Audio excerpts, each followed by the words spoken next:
आप काशी आ जाओ, चाहे मुझे बुला लो, चाहे कहो तो जेल में ही आ जाए हम शास्त्रार्थ करने के लिए, ऐसी कोई बात नहीं है। हमने तो शास्त्रों का अध्ययन गुरु के चरणों में बैठकर किया है। मैं एक बार ये भी कहता हूँ, संत रामपाल ने किस गुरु से संस्कृत सीखा, जरा ये मुझे बता देना कमेंट में लिख करके। बंदी छोड़ सतगुरु रामपाल जी महाराज जी की जय, बंदी छोड़ कबीर परमेश्वर जी की जय। सत साहिब आचार्य जी सतगुरु रामपाल जी महाराज जो है आध्यात्मिक ज्ञान में हम सबके बाप है, और अभी आपका लेवल इतना नहीं हुआ कि आप उनके बराबर में बैठकर शास्त्रार्थ कर सके। सतगुरु रामपाल जी महाराज जी के बहुत से शिष्य हैं जो बहुत अच्छा ज्ञान रखते हैं। आप एक बार उनसे शास्त्रार्थ करके देख लीजिए, आपकी तसल्ली न कर दे तो कहना। उन शिष्यों को तो बहुत अच्छा ज्ञान है। मैं तो एक निम्न श्रेणी का सतगुरु रामपाल जी महाराज जी का शिष्य हूँ। मैं आपके सवालों के जवाब देने की कोशिश करूंगा। आशा है कि आपको जवाब पसंद आएंगे। आपने कहा कि सतगुरु रामपाल जी महाराज जी ने कहाँ से संस्कृत सीखी है, किस गुरु से संस्कृत सीखी है। पहली तो बात, कोई संस्कृत सीख लेने से, एक भाषा को सीख लेने से विद्वान नहीं हो जाता। और दूसरी बात, सतगुरु रामपाल जी महाराज ने अपनी तरफ से कोई भी संस्कृत का अनुवाद नहीं किया है, ना ही वो अपना अनुवाद किया है, वह अनुवाद दिखा रहे हैं। वो तो आपके द्वारा, यानी जो संस्कृत के विद्वानों ने जो अनुवाद किया है, ट्रांसलेट किया, उसी को बता रहे हैं और दिखा रहे हैं। तो इसमें संस्कृत जानने ना जानने वाली तो कोई बात ही नहीं होती। आज सारे संस्कृत के जो संस्कृत भाषा में लिखे हुए जितने शास्त्र आते हैं वो हिंदी में ट्रांसलेट हो चुके हैं।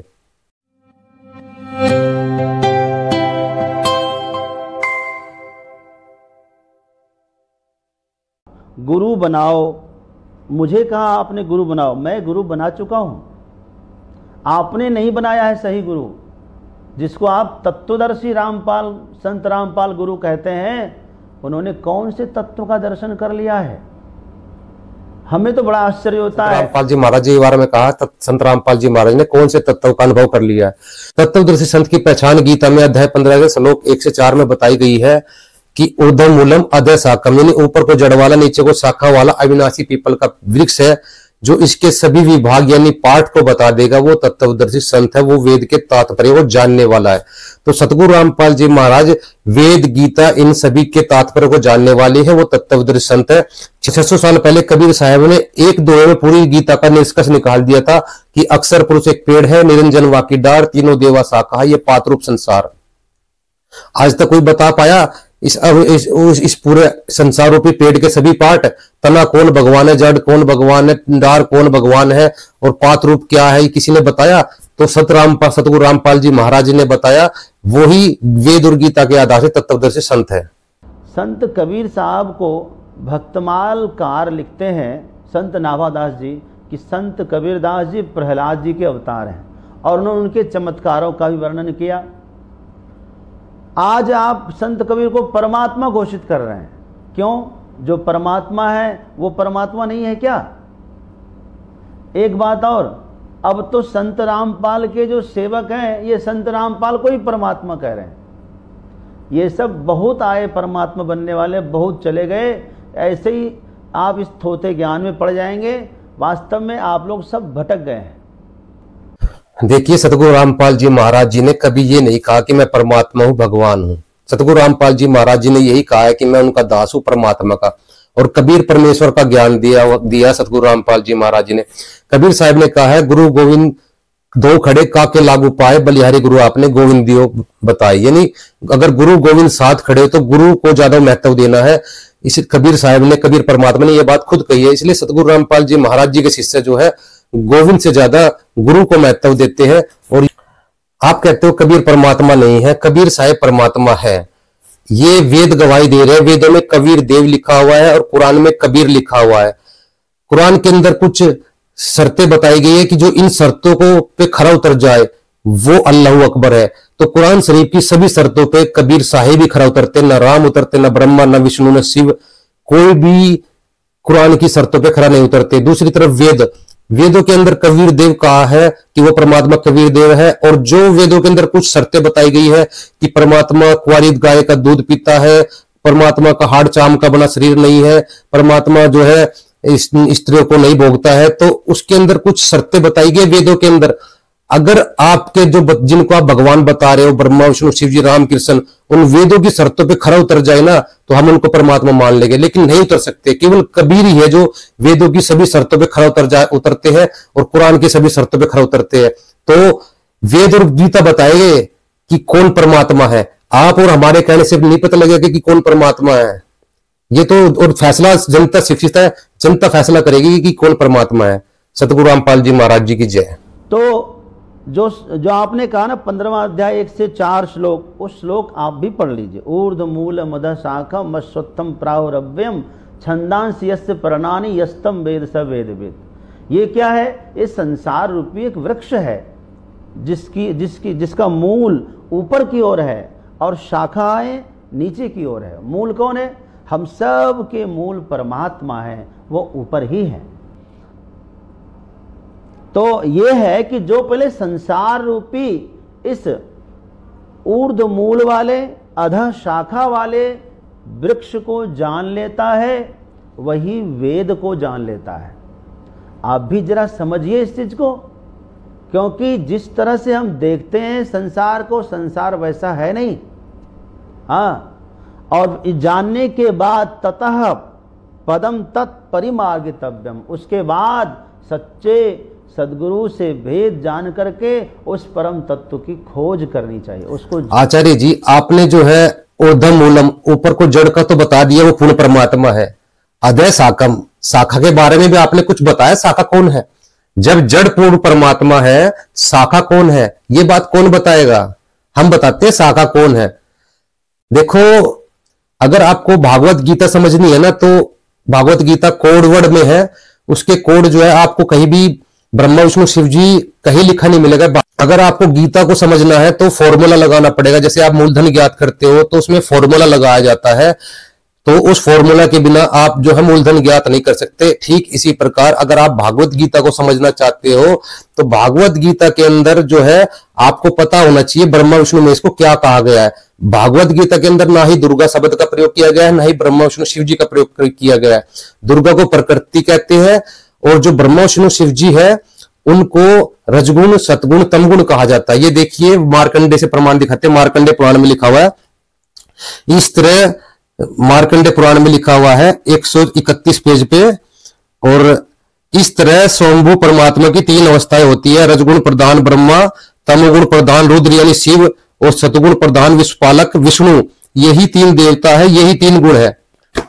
यानी क्लियर हो गया, यही 3 देवता है, यही 3 गुण है। जहां पर भी गीता में राजा लिखा हो समझो ब्रह्मा, और सता लिखा हो समझो विष्णु, और तमा लिखा हो समझो शिव जी का जिक्र किया। और जहां तीनों गुण लिखा हो यानी ब्रह्मा विष्णु शिव जी तीनों के बारे में जिक्र है। परस गोरखपुर से प्रकाशित है। और ये देखिए 15वां अध्याय है और श्लोक नंबर 1 है। आदि पुरुष परमेश्वर मूल वाले, यानी ऊपर को ऊर्ध्व मूलम, ऊपर को आदि पुरुष परमेश्वर है मूल वाले। अधः शाखम यानी ब्रह्म रूप मुख्य शाखा वाले, नहीं अधः माने नीचे। ये देखिए यहां मैंने अधः माने नीचे, अधः माने नीचे, तो यहां पर अधः माने नीचे, नीचे को शाखा वाले संसार रूपी पीपल के वृक्ष को अविनाशी कहते हैं। छंदासी, छंद यानी विभाग, वेद संस्कृत का शब्द होता है। वेद का छंदासी का मतलब वेद नहीं होता, छंदासी मतलब विभाग है। यस्य जिसके पत्ते कहे गए हैं उस संसार विश्व को जो पुरुष मूल सहित तत्व से जानता है, यानी शाखाओं से लेकर जड़ तक कि शाखा के बाद डार कौन है, तना कौन है और डार कौन है, उस संसार विश्व को जो मूल सहित जानता है, तत्व को जानता है, वह वेद के तात्पर्य को जानने वाला है, यानी वो तत्वदर्शी संत है। और ये जो है उस संसार विश्व की 3 गुण रूप वाली, अभी हमने दिखाया रजगुण ब्रह्मा, सतगुण विष्णु, तमगुण शिव जी। उस संसार विश्व की 3 गुण रूप यानी ब्रह्मा विष्णु शिव जी जल के द्वारा बड़ी हुई विश्व भोग रूप कोपन वाली देव मनुष्य और तिर्यक आदि योनि रूप शाखाएं नीचे। यानी कि हमें जो क्लियर करना था, 3 गुण रूप यानी ब्रह्मा विष्णु शिव जी ये योनि रूप शाखाएं है नीचे और ऊपर, यानी नीचे पाताल से लेकर ऊपर स्वर्ग तक फैली हुई है। मनुष्य लोक में कर्मों के अनुसार बांधने वाली अहम अहंता ममता वासना रूप जड़े भी नीचे और ऊपर स्वर्गलोक में व्याप्त है। यानी कि जो हमें जो क्लियर करना चाहते हैं वो तीनों गुण रूप यानी ब्रह्म विष्णु शिव जी तो शाखाएं है, तो ये तो केवल शाखाओं को ही पुजवा रहे हैं। अभी हमने आपको क्लियर करके दिखाया ब्रह्मा विष्णु शिव जी ये तीनों गुण रूपी शाखाएं है, और ये जो भाई साहब बता रहे हैं कि ऊर्ध्व मूलम यानी जड़ वाला, जड़ तो ऊपर को परमात्मा है, लेकिन ब्रह्मा विष्णु शिव जी तो शाखाएं है। ये तो सबकी, ये तो जितने भी धर्मगुरु है ये तो ब्रह्मा विष्णु शिव जी यानी और उन्हीं के अवतार विष्णु जी के अवतार राम कृष्ण, ये तो केवल शाखाओं को ही पुजवा रहे हैं, ये तो शाखाओं में पानी डलवा रहे हैं, जबकि पानी डालना पड़ता है जड़ में, जड़ की पूजा की जाती है, जड़ की सिंचाई की जाती है। तो इनसे पूछो कि ब्रह्मा विष्णु शिव जी और उनके अवतार राम कृष्ण तो शाखाएं है, वो जड़ कौन है? वो इनसे अलग जड़ कौन है? वो ऊर्ध्व और नीचे, ऊर्ध्व मूलम ऊपर को जड़ वाला यानी परमात्मा तो ऊपर है जड़ वाला, और नीचे शाखाएं है यानी ये तो नीचे वाले भगवान है, देवी देवता ब्रह्मा विष्णु शिव जी ये तो नीचे वाले हैं, ये तो नीचे वाले भगवानों की यानी शाखाओं की पूजा करवा रहे हैं। जैसे शाखाएं जो है डाल से कनेक्ट होती है, डाल जो है तने से कनेक्ट होती है, और तना जो है जड़ से कनेक्ट होता है। तो अब इनसे पूछो कि ब्रह्मा विष्णु शिव जी तो शाखाएं है, और डार रूपी परमात्मा कौन है, तना रूपी परमात्मा कौन है, और जड़ कौन है? पूछो इनसे, पूरे विभाग इनके ये नहीं बता पाएंगे। कबीर साहब ने बताया है कि अक्षर पुरुष एक पेड़ है, निरंजन वाकी डार, तीनों देवा शाखा है, पात रूप संसार। ये जो संसार है ये पात रूप संसार है, हम जो है पात रूप संसार है, और हमारे से ऊपर तीनों गुण रूपी शाखा है ब्रह्मा विष्णु शिव जी है, उससे ऊपर ये ब्रह्म है, ओम जो है ये ब्रह्मा विष्णु महेश के पिता है, दुर्गा इनकी माता है। उसके बाद तना जो है वो अक्षर पुरुष है, और जो जड़ है वो जो मूल है वो साक्षात कबीर परमेश्वर थे। सागर है संपूर्ण 11 भाग खेमराज कृष्णदास प्रकाशन। इसमें गीता पेज नंबर 47 में श्री कृष्ण वाच यानी कृष्ण भगवान कह रहे, कबीर सागर में कबीर साहब बता रहे कृष्ण भगवान ने ऐसे कहा, वृक्ष भाव है यह संसारा, ऊर्ध्व मूल अध है ते ही डारा। यानी ऊपर को ये संसार एक वृक्ष के समान है, ऊपर को मूल है जड़ है, और ये नीचे को डार और शाखा है। उल्टा वृक्ष नीचे है शाखा, यानी नीचे को ऊपर को वृक्ष उल्टा, ऊपर वृक्ष उल्टा वृक्ष है, नीचे है शाखा, यानी ऊपर को यहाँ जड़ बता दी और नीचे को शाखा है। यह संसार वृक्ष संभाषा, यह संसार वृक्ष के समान है। इसके हम अगले पेज पे आते हैं। तो ऊपर मूल तर डार बताऊं, यानी तले को ऊपर को तो मूल है, तले को नीचे को डार बताऊं। शाखा पाते सब तो ही सुनाऊं, यानी शाखा पत्ते तक सब तो ही सुनाता हूं। मूल वृक्ष है पुरुष अगोचर, यानी जो मूल है जड़ है वो परमात्मा पुरुष अगोचर है, और जो शाखा है वो ब्रह्मा विष्णु शिव जी यानी महेश्वर है, शाखा है। संसारी यह गुणते आवे, ये जो सारा संसार है ब्रह्म विष्णु महेश, जैसे ब्रह्म उत्पत्ति करता है, विष्णु पालन पोषण करता है, शंकर संहार, इन तीनों के गुणों के कारण ही रजगुण सदगुण तमगुण के कारण ये संसार उत्पत्ति आता है। और बूंद बूंद फिर उपजावे, यानी फिर बार बार उपजाता है, यानी उपजाता है। आवागमन तिन्हें जो नाही रहे समीप पुरुष के माही, यानी जो परमात्मा के समीप पुरुष के पास रहते हैं, यानी मूल जो परमात्मा है उसके पास रहते हैं, उनका आवागमन नहीं होता। जो उनके चलते हैं आगे, हम यहाँ पर आगे है ज्ञान बोध सागर पेज नंबर 19 पे। मूल नाम ना काहू पाए, शाखा पात्र गह जग लपटाए, यानी मूल जो है जड़ का किसी को नहीं पता, ये सब शाखा पत्ते में उलझ रहे हैं। डार पत्त को जो कोई धरही निश्चय जाए नरक में पड़ी, यानी जो डाली की इन पत्तों की पूजा करता है वो निश्चय नरक में जाता है। डाल पत्ते यानी शाखाओं की जो पूजा करता है। जीव अब आगे मूल नहीं जाने, डार पात्र में पुरुष बखाने, यानी जो मूल जड़ को नहीं जानते, ये डार जो शाखा है, जैसे ब्रह्म रजगुण सदगुण तमगुण, ये 3 शाखा है, केवल इसी को ये परमात्मा यानी भगवान माने बैठे, यानी मूल भगवान को जड़ को परमात्मा को नहीं जानते। वेद पुराण और वेद बखाने सत्पुरुष जग भेद न जाने, यानी ये वेद पुराण जो है सत्पुरुष का भेद नहीं जानते, यानी उनकी उसकी पूजा विधि नहीं जानते। वेद पुराण यह करे पुकारा, सभी से एक पुरुष न्यारा। हाँ, वेद पुराण ये बता देते हैं सभी से एक पुरुष यानी परमात्मा न्यारा है। तही न यह जग जाने भाई, 3 देव में ध्यान लगाई, यानी ये संसार उस पूर्ण परमात्मा ही जड़ को नहीं जानता, इन 3 देव तक भक्ति करता है, ब्रह्म विष्णु शिव जी तक ध्यान लगाता है। और 3 देव की करे भक्ति जिनकी कभी ना हो मुक्ति, जो ब्रह्म विष्णु शिव जी 3 देवों की भक्ति करते हैं उनकी कभी मुक्ति नहीं हो सकती। इनमें मत अटको अज्ञानी, काल झपट पकड़ेगा प्राणी, यानी इनकी भक्ति ना करो, इनमें ना अटको, यानी इस डाली में शाखाओं में पानी मत दो, यानी तुम्हें काल झपटेगा पकड़ेगा। और जो कोई सत्पुरुष गए भाई जाकर देख जरे डरे जमराई, यानी जो सत्पुरुष यानी पूर्ण परमात्मा मूल जड़ की भक्ति करता है उसको देखकर काल यानी ये काल यानी जम भी डरता है उससे। तो ये जड़ की यानी पूर्ण परमात्मा अगर मूल की हम जब भक्ति करते हैं तो एक साधे सब सदे सब साधे सब जावे, माले सींचे मूल को फले फले अगाए। यानी एक जड़ में पानी डालने से पूरे पेड़ का विकास हो जाएगा, पूरा पेड़ जो है हरा भरा हो जाएगा, यानी जो शाखाएं है वो भी लथपथ हो जाएगी फलों से, और जड़ में पानी डालेंगे तो यानी पूर्ण परमात्मा में भक्ति करेंगे तो। और अगर हम शाखाओं में पानी डालेंगे तो क्या होगा, जड़ को छोड़ देंगे तो हमारा पेड़ सूख जाएगा और जो है हमारी भक्ति व्यर्थ है। तो इसलिए नानक देव जी भी कहते हैं, अगर तुम जो है मूल को नहीं पूजोगे, मूल में पानी नहीं डालोगे तो तुम्हारा ये संसार रूपी पेड़ सूख जाएगा, तुम फिर छाया फल कहां से पाओगे।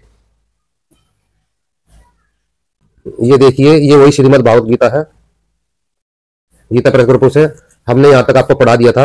ये त्रिगुण, ये जो है ब्रह्मस्वरूप शिव जी, ये रूपी शाखाएं है। उसके बाद ये इस संसार विश्व का स्वरूप जैसा कहा है वैसा यहाँ विचार काल में नहीं पाया जाता, क्योंकि न तो इसका आदि है और न ही इसका अंत है, तथा न ही अच्छी प्रकार से स्थिति ही है। इसलिए इस अहंता, ममता और वासना रूप अति दृढ़ मूल वाले संसार रूपी पीपल के वृक्ष को दृढ़ वैराग्यपूर्ण शास्त्र द्वारा काटकर, यानी तत्वदर्शी संत से वो तत्व ज्ञान प्राप्त करके और उसके द्वारा भक्ति विधि बताई गई विधि को करने से उसके पश्चात उस परम पद परमेश्वर को भली भांति खोजना चाहिए, जिसमें गए हुए पुरुष फिर लौटकर संसार में नहीं आते, और जिस परमेश्वर से इस पुरातन संसार विश्व की प्रवृत्ति विस्तार को प्राप्त हुई है, यानी प्राप्त हुई है, उसी आदि पुरुष नारायण के मैं शरण में हूँ। इस प्रकार दृढ़ निश्चय करके उस परमेश्वर का मनन और निधिध्यासन करना चाहिए। यानी कि ये जो गीता ज्ञान दाता है ये भी उसी आदि पुरुष नारायण की शरण में है। ये कहता है, ये नारायण है गीता ज्ञान दाता, ये कह रहा है कि मैं भी उसी आदि पुरुष नारायण की शरण में हूँ, और इस प्रकार दृढ़ निश्चय करके उस परमेश्वर का मनन और निधिध्यासन करना चाहिए। यानी उस जड़ की ही पूजा करनी चाहिए, जड़ में ही पानी डालना चाहिए, और जब जड़ की पूजा करेंगे तो हम इन संसार में लौटकर फिर कभी नहीं आएंगे। अपने द्वारा रची हुई सृष्टि को वही ठीक ठीक बताते हैं, वही जगत गुरु होते हैं, वही सतगुरु होते हैं, वही अपने द्वारा रची हुई सृष्टि को ठीक ठीक बताते हैं। परमात्मा के अलावा सही और सच्चा ज्ञान दूसरा कोई दे ही नहीं सकता, क्योंकि उसने अपने हाथ से सृष्टि रची है, वही अपने द्वारा रची हुई सृष्टि को ठीक ठीक से बताता है। तो वे कबीर साहिब ही उन्हीं के अवतारा सतगुरु रामपाल जी महाराज है। ये ज्ञान ये तो 600 साल पहले कबीर साहब ने दिया था, ये आज सतगुरु रामपाल जी महाराज दे रहे हैं। तो सतगुरु रामपाल जी महाराज जी को समझिए, उनके ज्ञान को समझिए, उनसे नाम दीक्षा लेकर अपना कल्याण करवाइए, और इन आचार्यों के चक्कर में ना पड़िए। जानना चाहिए, उसको प्राप्त करना चाहिए, इसमें ऐसा कुछ नहीं लिखा। ठीक है,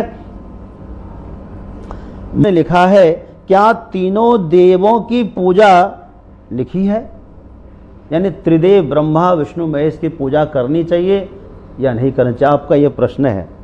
भाई नहीं करनी चाहिए ऐसा कहीं लिखा है क्या? पहली बात, तीनों देवा की पूजा नहीं करनी चाहिए ऐसा कहीं लिखा है? अच्छा, यदि नहीं लिखा है तो पूजा करने में कोई दिक्कत नहीं। दूसरी बात, ये धर्मगुरु होते हैं, ये संस्कृत बहुत अच्छी बोल लेते हैं। संस्कृत बोलने में तो बड़ा, क्योंकि सारी जिंदगी उन्होंने संस्कृत बोलने में और सीखने में ही निकाल दी। ये संस्कृत बहुत अच्छी बोल लेते हैं, लेकिन इनको आध्यात्मिक ज्ञान जो है उसकी नॉलेज नहीं होती। शास्त्रों को समझना कोई बच्चों का खेल नहीं होता। शास्त्रों को जिसके ऊपर परमात्मा की विशेष दया कृपा होती है, या वो परमात्मा स्वयं इस धरती पर आते हैं, वही इन शास्त्रों को अच्छे से खोलकर समझा सकते हैं, बता सकते हैं। अदरवाइज ये शास्त्र एक जंगल है, इसमें किसी को राह मिलने वाला नहीं है। और ये बता रहे हैं कि क्या विष्णु ब्रह्म विष्णु शिव जी को की पूजा करने के लिए कहीं मना किया है? अभी हमने ताजा ताजा आपको प्रमाणित करके दिखाया है। रजगुण ब्रह्मा है, सतगुण विष्णु है, तमगुण शिव जी है। यही 3 गुण है, यही 3 देवता है। अभी अब आप पढ़िए भागवत गीता के अध्याय 7 के श्लोक नंबर 13 में, अध्याय 7 के श्लोक 13 में, गुणों के कार्य स्वरूप सात्विक, राजस और तामस, इन 3 प्रकार के भावों से यह संसार, सारा संसार प्राणी समुदाय मोहित हो रहा है। इसलिए इन 3 गुणों से परे मुझ अविनाशी को नहीं जानता, यानी इसको नहीं जानता, क्योंकि यह अलौकिक अर्थात अति अद्भुत त्रिगुणी माया, त्रिगुणी यानी 3 गुण ब्रह्मा विष्णु शिव जी, त्रिगुणी मेरी माया बड़ी दुस्तर है, परंतु जो पुरुष मुझको ही भजते हैं वे इस माया का उल्लंघन कर जाते हैं, संसार को तर जाते हैं। यानी वे जो इस ब्रह्म को, यानी ये ओम है, ये अध्याय गीता अध्याय 8 के 13 श्लोक में कहता है, मैं ओम हूं, मेरा ब्रह्म, मैं मुझ ब्रह्म का ओम मंत्र है। तो जो इस ब्रह्म की पूजा करते हैं, यानी ओम मंत्र का जाप करते हैं, वे ब्रह्मा विष्णु शिव जी से ऊपर उठ जाते हैं। ये कह रहा है कि उसको उल्लंघन कर जाते हैं। और माया के द्वारा जिनका ज्ञान हरा जा चुका है, यानी जो ब्रह्मा विष्णु शिव जी, यानी रजगुण ब्रह्मा, सतगुण विष्णु, तमगुण शिव जी, त्रिगुणी माया के द्वारा जिनका ज्ञान हरा जा चुका है, असुर स्वभाव को धारण किए मनुष्य में नीच दूषित कर्म करने वाले मूढ़ लोग मुझको नहीं भजते, यानी वो ब्रह्म साधना नहीं करते, ओम मंत्र का जाप भी नहीं करते। गीता ज्ञान दाता ने क्लियर कर दिया कि वे मनुष्य में नीच है, दूषित कर्म करने वाले हैं, जो मेरी भी भक्ति नहीं करते, यानी जो ब्रह्मा विष्णु शिव जी से ऊपर इस ब्रह्म को नहीं जानते। और जो ब्रह्मा विष्णु शिव जी से भी नीचे देवी देवता और ये तुलसी आदि इनकी पूजा पे लगे हैं, वे तो आप समझ सकते हो किस कैटेगरी के हैं। और जैसे तीनों गुणों की पूजा के लिए क्योंकि व्यर्थ बताया, क्योंकि रावण ने शिव जी की भक्ति करी, राक्षस कहलाए, और भस्मागिरी ने शिव जी की भक्ति करी, वो भी राक्षस कहलाए। और विष्णु और ब्रह्मा की भक्ति हिरण्यकश्यप ने की थी, प्रहलाद जी के पिता ने हिरण्यकश्यप को मार दिया था, वो ब्राह्मण होते हुए राक्षस कहलाए। तो और ये जो नागा साधु होते हैं, एक बार हर की पैड़ी पर नागा और वैष्णव साधु का आपस में युद्ध हो गया था, झगड़ा हो गया था, जिसमें ये त्रिगुण उपासक रजगुण ब्रह्मा, सतगुण विष्णु, तमगुण शिव जी, ये हरिद्वार में कत्लेआम होकर के आपस में लड़के मर गए थे। इसलिए इसमें कहा कि त्रिगुणी माया के द्वारा जिनका ज्ञान हरा जा चुका है, राक्षस स्वभाव को धारण किए, मनुष्य में नीच दूषित कर्म करने वाले मेरी भी भक्ति नहीं करते, रिजेक्ट किया है ब्रह्मा विष्णु शिव जी की भक्ति करने को, यानी इस ओम ब्रह्म की साधना भी नहीं करते, यानी जो इन शाखाओं में उलझे रहते हैं, इस डार तक भी नहीं पहुंचते। और इस डार से ऊपर भी तना है, तने से ऊपर भी जड़ है, वो तो सनातन परमात्मा, जड़ वो तो गुप्त है, वो तो अलग है, वो कबीर परमात्मा है। उसके बारे में आप सतगुरु रामपाल जी महाराज जी के सत्संग सुनिए, विशेष सत्संग सुनिए। और देवी भागवत पुराण में लिखा हुआ है रजगुण ब्रह्मा, और देवी भागवत पुराण में लिखा हुआ है जो ब्रह्मा विष्णु शिव जी की, और देवी भागवत पुराण में लिखा हुआ है जो ब्रह्मा विष्णु शिव जी की भक्ति करते हैं वे तो अज्ञानी है। श्लोक नंबर 16-17 में क्या लिखा है आपको बता दें। क्या लिखा है? द्वाविमो पुरुषो लोके क्षरश्चाक्षर एव च क्षर सर्वाणि भूतानि कूटस्थोक्षर उच्यते उत्तमः पुरुषस्त्वन्यः परमात्मा इत्युक्तः। तीन है, देखो, एक तो क्षर, एक अक्षर और एक उत्तम। क्षर, अक्षर और उत्तम तीन है। जो क्षर है वो नाशवान है। नाशवान में कौन कौन आता है? नाशवान में शरीर और संसार आता है, संपूर्ण शरीर, सभी के शरीर और सभी संसार क्षर में।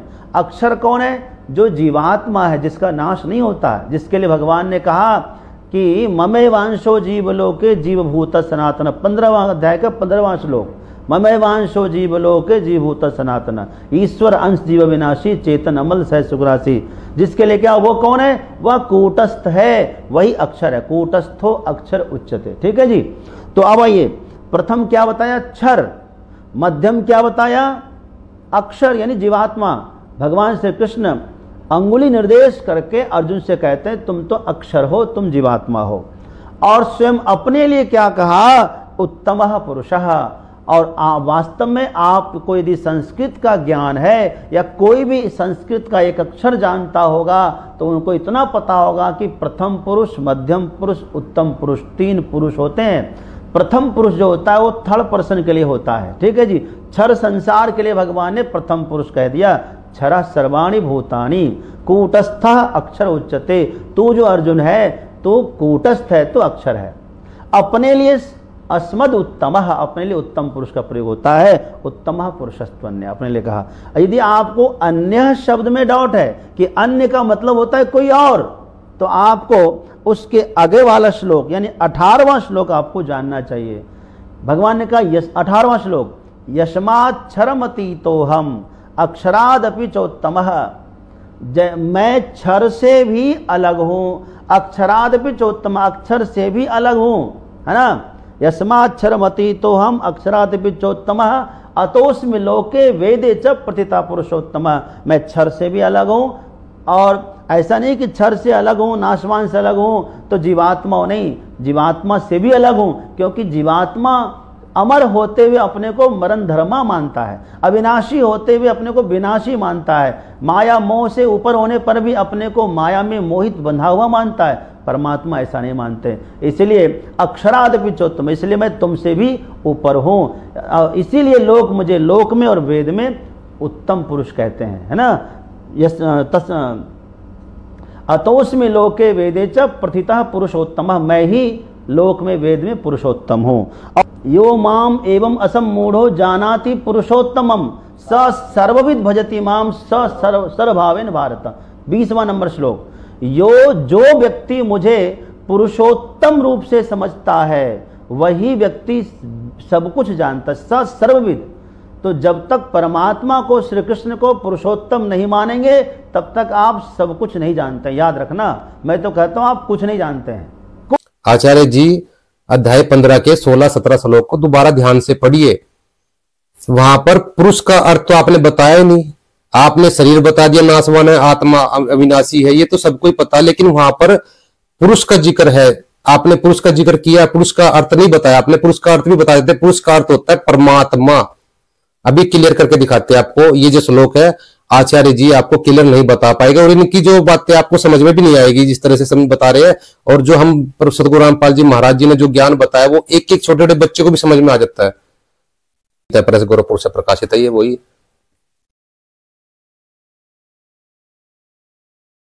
ये देखिए हम आ जाते हैं इसके अध्याय 15 के श्लोक 16 पर। ये देखिए, लोक इस संसार में नाशवान और अविनाशी भी ये दो प्रकार के पुरुष है। पुरुष दो प्रकार के पुरुष यानी परमात्मा है, और संपूर्ण भूत प्राणियों के शरीर तो नाशवान है और जीवात्मा अविनाशी कहा जाता है। यानी पुरुष में परमात्मा होता है। ये देखिए पीछे दिखाते हैं हम आपको। ये देखिए पुरुषम का अर्थ फिर यहां पुरुष कर दिया। पुरुष का अर्थ होता है परमात्मा को, पुरुष का अर्थ परमात्मा, दोबारा फिर आ जाते हैं। इस संसार में नाशवान और अविनाशी ये दो प्रकार के पुरुष यानी परमात्मा है। संपूर्ण भूत प्राणियों के शरीर तो नाशवान है, यानी संपूर्ण जो प्राणी है उनके जो शरीर है वो तो नाशवान है, और जीवात्मा अविनाशी कही गई है। यानी कि इन भगवानों के अंतर्गत जितने भी शरीरधारी प्राणी है उनके शरीर नाशवान है, अविनाशी आत्मा है। जैसे हमने अभी संसार रूपी पेड़ दिखाया था, अक्षर पुरुष एक पेड़ है, सर पुरुष वाकी डार, यानी ये अक्षर तो तना है और ये सर वाकी डार और तीनों देवा पात रूप संसार है। यानी कि सर जो है ये तो है डार है पेड़ की, और ये तना है, अक्षर तना है, सर ये डार है, और तीनों देवा शाखा है, पात रूप संसार। और जड़ ये है, जड़ के बारे में यहां बताया। उत्तम पुरुष से तो अन्य परमात्मा इति उदारते। ये देखिए, उत्तम पुरुष तो अन्य ही है जो तीनों लोकों में प्रवेश करके सबका धारण पोषण करता है, अविनाशी परमेश्वर परमात्मा इस प्रकार कहा जाता है। यानी वो उत्तम पुरुष तो इनसे अलग है, सर और अक्षर से अलग है, वो अन्य ही है। तो ये सर पुरुष हो गया, ये अक्षर पुरुष हो गया, ये सर पुरुष और ये अक्षर पुरुष, ये सर पुरुष अक्षर पुरुष। आगे दिखाते हैं आपको। तो यहां पूछता अर्जुन अध्याय 8 में आगे में अध्याय 8 के श्लोक 1 में, हे पुरुषोत्तम वह ब्रह्म क्या है, अध्यात्म क्या है, कर्म क्या है। तो यहां पर बताया गया था गीता ज्ञान तत्व ने, वह परम अक्षर ब्रह्म है। यानी ब्रह्म को कहो, ब्रह्म कहो या पुरुष कहो, दोनों का अर्थ परमात्मा होता है। परम अक्षर पुरुष कहो या परम अक्षर ब्रह्म कहो। जो उत्तम पुरुष है तो अन्य ही है, वो परम अक्षर ब्रह्म है। यानी ये है जड़, वो परम अक्षर ब्रह्म, ये जड़ है, यही कबीर साहब है, ये परम अक्षर ब्रह्म है। तो ये जड़ रूपी परमात्मा है। और आगे और बताते हैं, देखो,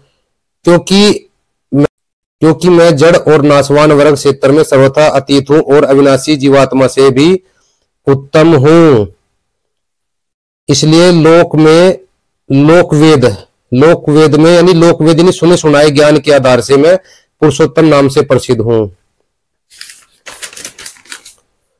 हे भारत, जो ज्ञानी पुरुष मुझको इस प्रकार पुरुषोत्तम जानता है, यानी जो मुझे इस प्रकार पुरुषोत्तम जानता है, लोकवेद के आधार से सुनी सुनाई बातों के आधार से मुझको पुरुषोत्तम जानता है, वह सर्वज्ञ पुरुष सर प्रकाश निरंतर मुझ वासुदेव परमेश्वर को ही भजता है। मुझ वासुदेव अपनी तरफ से लिखा है इन्होंने, यानी इसमें लिखा है माम, यानी मुझको ही भजता है।